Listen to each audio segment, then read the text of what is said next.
അതെ, സ്കൂൾ തുറന്നിട്ട് 2 ദിവസമായി. കുട്ടികൾക്ക് ബാഗും ബുക്കൊന്നും വാങ്ങിയിട്ടില്ല.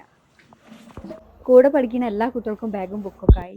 ആ എടീ, ഞാൻ കുഞ്ഞാക്കനോട് കുറച്ച് പൈസ ചോദിച്ചിനി. വൈകുന്നേരം തരാന്നാ പറഞ്ഞേ. അത് കിട്ടിയാൽ ഞാൻ വൈകുന്നേരം എന്തായാലും വാങ്ങി വരാം. പിന്നെ ഉച്ചക്ക് ഞാനേ ചോറിനാ വരില്ല കേട്ടോ. നീ തിന്നോണ്ടേ, ഞാനേ വൈകുന്നേരം വരാം. എന്താപ്പ അങ്ങനെ?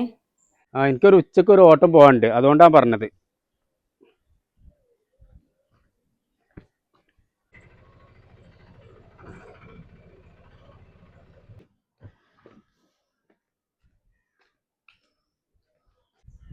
ഇന്നലെ ഇപ്പൊ കുറി കിട്ടിയേക്കൂലേ? കിട്ടാതെ കിട്ടിയ വലിയൊരു ഭാഗ്യം. അതെന്തേ?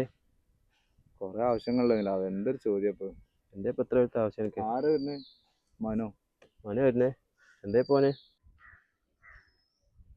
അല്ല, കുഞ്ഞാക്ക വന്നിനി ഇവിടെ? അപ്പൊ അവിടെ ഉണ്ടായിനി, ഒരു ഓട്ടം കിട്ടി പോയതാ. അല്ല, എന്തേ ഇപ്പൊ ഇത്ര അത്യാവശ്യം? അപ്പോഴുണ്ട് ഞാൻ കുറച്ച് പൈസ ചോദിച്ചിനി, തരാന്ന് മൂപ്പര് പറഞ്ഞിന്.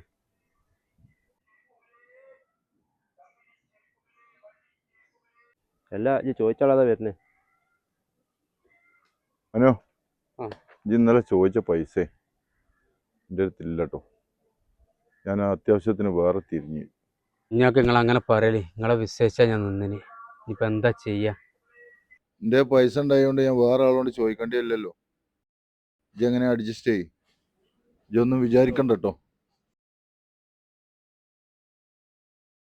എന്താ ഇപ്പൊ ഞാൻ ചെയ്യാ? ഇപ്പൊ എങ്ങനെയാ വീട്ടിക്ക് കയറി ചെല്ലുക? ബാഗും ബുക്കും കൊണ്ടുവരി വരച്ച് കാത്തുക്കല്ലോ. മനോ, ഞാനൊന്ന് ടെൻഷനാണ്ട, എന്റെയൊക്കെ പരിഹാരം ഉണ്ടാവും. എനിക്കൊരു ഓട്ടുണ്ട്, പോയില്ല കേട്ടോ. എന്നോട് ഞാൻ കുറേ പ്രതീക്ഷിച്ചിന്, പക്ഷെ എങ്ങനെ ആവുന്നു വിചാരിച്ചില്ല. ആകെ കഷ്ടം.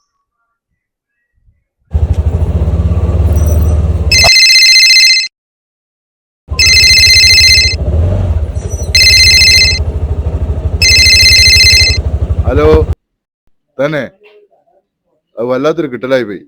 എന്നാലും ജായി മനോജിന് കൊടുക്കട്ടോ.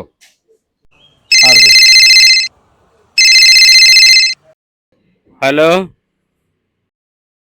ഹലോ മനോ. കുഞ്ഞാക്കേ, പറഞ്ഞോളി. മനോ, ഓട്ടോ കുറി എനിക്കാടാ അടിച്ചേ. അതുകൊണ്ടേ ആ പൈസ എടുത്തുക്കോ. രാജേഷിനോട് ഞാൻ വിളിച്ചു പറഞ്ഞേന്, കുട്ടിയൊക്കെ എന്താ വെച്ചാ വണ്ടി വാങ്ങി കൊടുക്കട്ടോ. കുഞ്ഞാക്കേ, വലിയ ഉപകാരം.